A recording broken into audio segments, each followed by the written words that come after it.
Hello everyone. तो इस video में हम लोग देखने वाले हैं कि ये जो सामने क्वेश्चन दिखाई दे रहा है आपको, ये CHSL 20 में आया हुआ है, 13 अप्रैल को आया था ये। और ये बहुत ही बेसिक सा क्वेश्चन है, बट इस क्वेश्चन को डिस्कस करने के पीछे पर्पस क्या है वो मैं आपको बताता हूँ। कि जो स्क्वायर रूट होते हैं वो निकालने के 3 मेथड होते हैं, ठीक है। एक तो बेसिक मेथड है। मैं सारे के सारे मेथड डिस्कस करूँगा प्रॉपरली, और आपको साथ में ये भी बताऊँगा कि कौन सा मेथड कब लगाना है, आपको कब इम्प्लीमेंट करना है। तो पहला मेथड तो बेसिक है। दूसरा मेथड है, उस मेथड को हम लोग जो है प्राइम फैक्टराइजेशन मेथड बोलते हैं, जिसको हम एलसीएम निकालने में भी यूज़ करते हैं। और उसके अलावा जो थर्ड मेथड है उसको आप अप्रोक्सीमेशन मेथड या फिर इंटरपोलेशन मेथड भी बोल सकते हैं, ठीक है।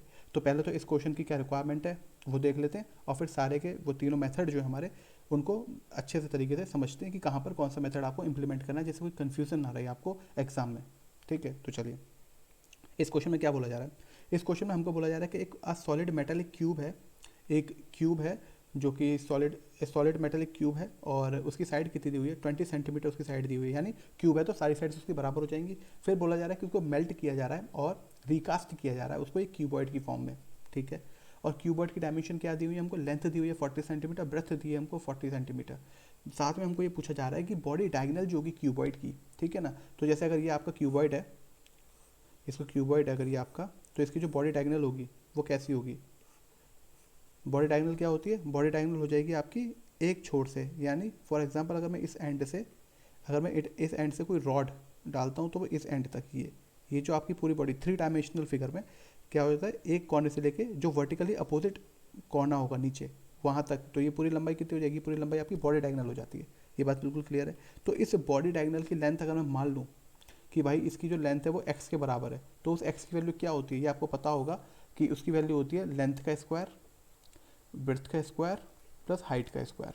यानी जो क्यूबॉइड है उसकी लेंथ का, ब्रेथ का, हाइट का स्क्वायर्स को ऐड कर दो और उसका अंडर रूट ले लो, तो आपकी जो बॉडी डायगनल है उसकी लेंथ आ जाती है। बिल्कुल ठीक बात है। तो एक्स की वैल्यू क्या हो जाएगी हमारी, ये हो जाएगी हमारी लेंथ कितनी दी हुई है 40 का स्क्वायर, आपकी जो विड्थ दी हुई है वो दी हुई है 40 का स्क्वायर, और हाइट हमको नहीं दी हुई, तो हमको ये निकालनी है। हाइट कैसे निकालेंगे, हमको बोला जा रहा है कि जो क्यूब है उसको पिघला कर उसको मेल्ट करके क्यूबॉइड बनाया गया है। तो बहुत ही सिंपल सी बात है, क्यूब तो वॉल्यूम बराबर हो जाएगा मेल्टिंग से पहले और मेल्ट करने के बाद। तो यानी क्यूब का वॉल्यूम क्या होता है, साइड का क्यूब। तो यानी साइड का क्यूब होगा तो क्या हो जाएगा, साइड का क्यूब हो जाएगा 20 का क्यूब, यानी 20 × 20 × 20, ठीक है।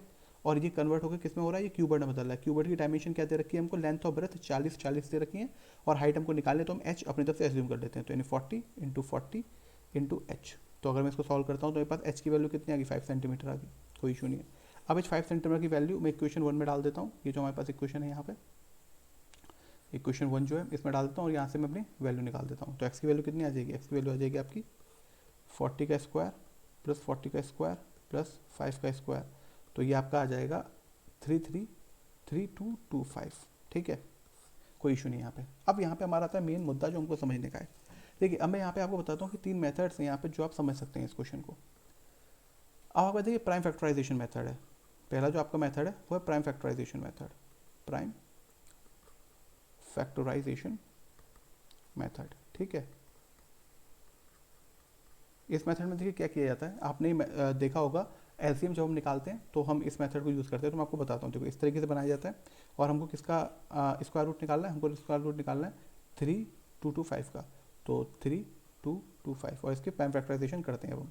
जैसे 5 से कटेगा तो 5 से काटा, 5 6 30, और 5 4 20, 5 5 25, फिर 5 1 5, 5 2 10, 5 9 45, 3 3 4 12, और 3 3 9, इन 43 से जाएगा क्योंकि 43 अपने में प्राइम नंबर है, तो और किसी से नहीं जाएगा। तो ये आपको क्लियर हो गया, ठीक है। जस्ट अ सेकेंड,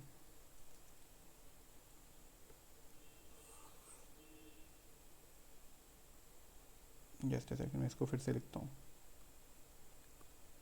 तो ये आपका आ जाएगा 5 5 1 5, 5 2 10, और 5 9 45, ये आपका आ गया 3 43, एंड दिस इज योर 43 और 1। क्लियर है यहाँ तक, कोई इशू नहीं है, ठीक है। चलिए, तो अब इसमें क्या हो जाएगा हमारा, इसको सॉल्व करेंगे तो ये आपका आ जाएगा, पेयरिंग करनी है हमको। यहाँ पे क्या निकालना है, हमको अंडर रूट निकालना है ना। अंडर रूट का स्क्वायर रूट निकालना है। स्क्वायर रूट का मतलब क्या होता है, पावर में 1/2। ये बात बिल्कुल ठीक है।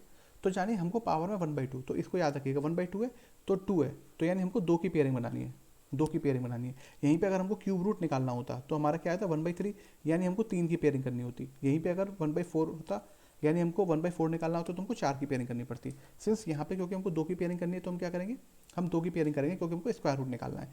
तो यहाँ पे क्या आ जाएगा, इन दोनों में से एक 5 कॉमन आ गया, ठीक है कि नहीं, एक 5 आपका कॉमन आ जाएगा।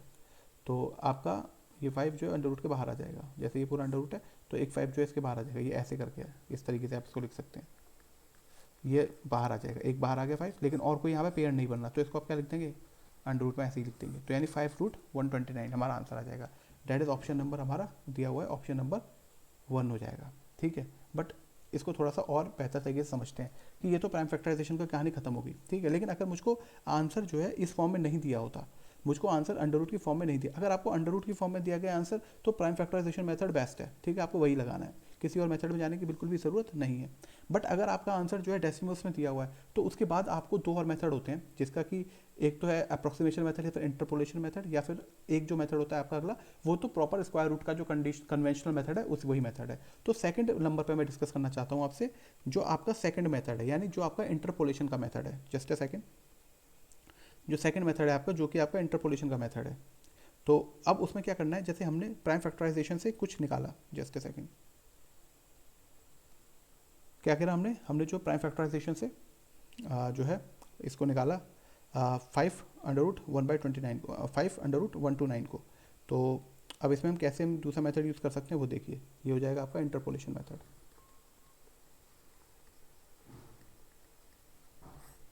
इसमें आप क्या कीजिए, अब देखिए आपको कैसे करना है, 129 की वैल्यू आपको निकालनी है। मान लीजिए आपको डेसिमल में पूछा जाता तो आप कैसे कैलकुलेट करते, तो देखिए आपके पास आ जाएगा 129। अब एक बात सोचिए, आपकी 129 से सबसे पास में ऐसा कोई स्क्वायर रूट, मतलब स्क्वायर की वैल्यू आपको याद हो जब छोटा हो और जस्ट बड़ा हो। तो 129 से जस्ट छोटा परफेक्ट स्क्वायर जो आता है वो 121 है, और 129 से जस्ट बड़ा जो आता है वो 144 है, ठीक है। तो यानी 121 से तो बड़ी है 129, तो यानी 11 से तो बड़ा आएगा, यानी जो आपका आंसर आने वाला वो 11 पॉइंट समथिंग आएगा, तो मैंने 11 लिख दिया।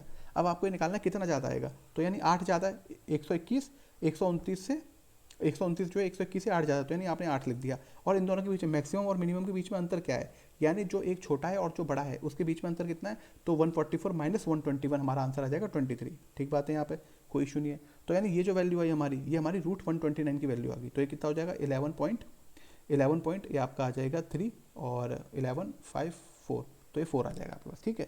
तो 11.34 आपका जो है 1 बाई वो अंडर रूट 129 की वैल्यू हो जाएगी। तो आपको क्या करना है, इस वैल्यू को ऐसे पुट कर देना है, ये हो जाएगा 11.34। तो आपको कितना आ गया, 5 4 20, 5 15 17, 56, तो 56.70 आपका अप्रॉक्सीमेटली आंसर आ जाएगा। अगर आपको इस क्वेश्चन में आपको अंडर रूट की फॉर्म में दिया हुआ था, बट अगर आपको अंडर रूट की फॉर्म में नहीं दिया था, फ्रैक्शन की डेसिमल्स की फॉर्म में दिया था, तो आपका ये आंसर हो जाता है।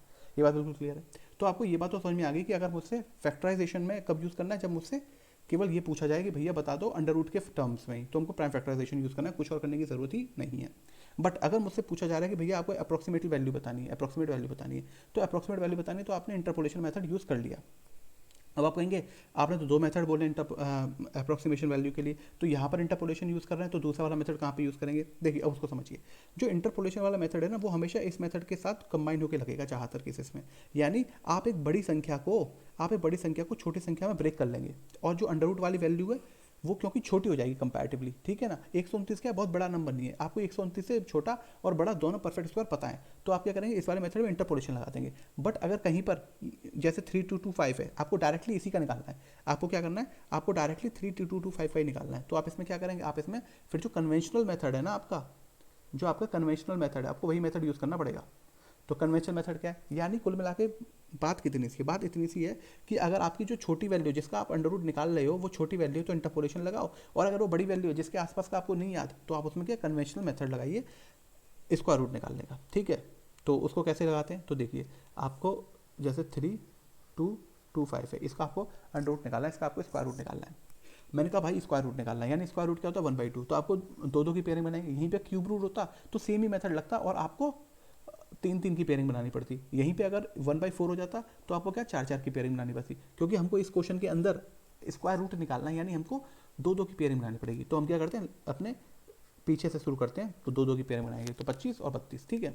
तो अब हमने क्या किया यहाँ पे, अब हमने जो है यहाँ पे करते हैं कि 32 बार किससे जाएगा, 5 5 जो 25 होता है, तो हमने किया 5 5 और 5, तो इन दोनों को ऐड कर देते हैं या नीचे लिख देते हैं और एक जगह खाली छोड़ देते हैं। फिर आपका आ जाएगा 25 यहाँ पे, 5 5 या 25 आ गया, 7 बचा आपके पास। अब ऊपर से दोनों पेयर उतरता है हमेशा, तो 25 आपने पेयर उतार दिया। अब हमको 10 इस तरीके से मल्टीप्लाई करो, यहाँ पे ऐसी कौन सी वैल्यू आनी चाहिए कि इन दोनों वैल्यू का मल्टीप्लाई कर दिया जाए तो इसके पास आ जाए 725 के पास। तो अगर आप 5 का करते हैं तो 525 हो जाएगा, बहुत दूर है अभी। अगर आप 6 से करते हैं तो आपके पास क्या हो जाएगा, 636 हो जाएगा। और 7 से करेंगे तो 749 हो जाएगा, 749 तो ऊपर निकल गया भाई। अगर आप 7 से करेंगे तो देखो 7 7 जा 49 और 4 और 7, तो ये तो ऊपर निकल गया, तो ये तो नहीं हो सकता। तो यानी 6 पे आपको करना होगा। तो हम क्या करते हैं, हम नीचे और ऊपर दोनों जगह 6 डाल देते हैं। जस्ट ए सेकेंड, ठीक है। तो हम क्या करते हैं, नीचे और ऊपर दोनों जगह 6 डाल देते हैं। तो जैसे ही हमने 6 इसमें पुट किया तो यहाँ पे आ गया 6, यहाँ पे आ गया 6, तो आपका आ गया 112 और ये डैश। और यहाँ पे क्या आ गया आपका, यहाँ पे आ गया 636। तो यानी ये आपका 9, ये आपका आ गया 8, ठीक है, ये 8 आ गया। और आपका अब तो लेकिन वैल्यू से जा नहीं रहा, और यहाँ पे कितने से गया था, 6 से गया था। अब आपको क्या करना है, यहाँ पे आपको 0 चाहिए होगा, क्योंकि अब तो कोई वैल्यू जा नहीं रही भैया। 112 पॉइंट समथिंग आएगा, तो 89 से तो बहुत बड़ी वैल्यू है। तो आप क्या करेंगे, आप इसमें डेसिमल वैल्यू लगाएंगे, डेसिमल लगाएंगे, डेसिमल लगा दिया आपने। और क्या है, पेयर उतारते हैं हमेशा इसमें, हमेशा जब भी आप डेसिमल लगाएंगे पेयर उतरेगा आपका, ठीक है। तो 8900 हो गया। अब आपको क्या करना है, अब आपको इस तरीके से वैल्यू लेनी है कि भैया यहाँ पे जो आए उसको सेम वैल्यू को मल्टीप्लाई कर दें जब पूरे से, तो आपका 8900 के आसपास आ जाए। तो यहाँ पे मैं 7 से मल्टीप्लाई करता हूँ क्योंकि मुझको 77 दिख रहा है, और 77 से थोड़ा सा बड़ा आएगा। अगर मैं 8 से मल्टीप्लाई कर देता हूँ तो मेरा 96 आ जाएगा, बड़ी वैल्यू हो जाएगी, ठीक है ना। तो मैं 7 से मल्टीप्लाई किया तो यहाँ पे भी आ जाएगा 7, आपका आ जाएगा 14 3 1 1 और एक डैश यहाँ पे आ जाएगा। तो 7 7 जा 49, 7 7 जा 49 और 18 और 8 और 7, ठीक है। अब इसको सॉल्व कर लेते हैं, यहाँ पे मैं 7 लिख देता हूँ। तो यहाँ पे आ गया आपका 1, यहाँ पे आ गया आपका 1, ठीक है। और ये आपका हो गया 0 और ये हो गया आपका 1। क्लियर है यहाँ पे कुछ करनी। अब आपको क्या है, अब आपको दोबारा से ना, अब ये क्या है 1134 है, और उसके बाद एक और वैल्यू है यहाँ पे क्या है 1011। तो ये वैल्यू क्या है, ये वैल्यू छोटी है, ये वैल्यू छोटी है और ये वैल्यू बड़ी है। तो कैसे डिवाइड होगा, तो आपको क्या करना है, फिर से अपनी तरफ से 2 0 लगा देने हैं, अपने आप आपको 0 0 लगा देने हैं। और इस बार 8 से चला जाएगा, ठीक है ना। तो आपका क्या आ जाएगा, यहाँ पे आप 8 लिख लीजिए, यहाँ पे आप 8 लिख लीजिए। तो अब आप इसको मल्टीप्लाई करेंगे तो क्या हो जाएगा, 8 8 जा 64 और 4 8 32 38, और 38 के बाद क्या आ जाएगा आपका 27 और 10 और 9, ठीक है। तो यानी आपका आंसर क्या आ जाएगा, आपको अगर एग्जैक्ट वैल्यू निकालनी होगी तो आपका आ जाएगा 56.78, जो कि यहाँ पे देखिए क्या आ रहा था 56.70 आ रहा था। तो यहाँ पे एग्जैक्ट वैल्यू क्या है, एग्जैक्ट वैल्यू तो आपकी 56.78 ही है, ठीक है ना। तो ये बात समझ में आ गई आपको।